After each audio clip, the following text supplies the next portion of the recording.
இந்த உலக வாழ்வில் என்னையும் உங்களையும் மட்டுமல்ல, அல்லாஹ் படைத்த எல்லோர்களையும் அல்லாஹ் சோதிப்பான். ஒலனபுலுவன்னக்கும், படைப்புகளை படைக்கும் போதே அவன் சொன்ன செய்தி அது. நிச்சயமாக நான் சோதிப்பேன்.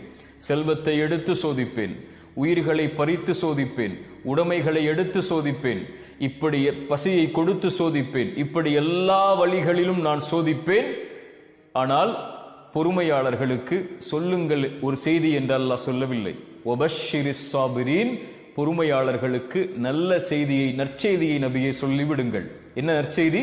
அல்லதீன இதா அஸாபத்துஹும் முஸீபா, அவர்களுக்கு ஏதாவது சோதனை ஏற்பட்டால் அவர்கள் என்ன தெரியுமா சொல்லுவார்கள்? இன்னா லில்லாஹ், நாங்கள் அல்லாஹ்வை சார்ந்தவர்கள். வ இன்னா இலைஹி ராஜிஊன், அவனிடத்தில் தான் நாங்கள் செல்ல இருக்கிறோம். எங்களை படைத்தவன் அவன், எங்களை மரணிக்க செய்பவனும் அவன்தான்.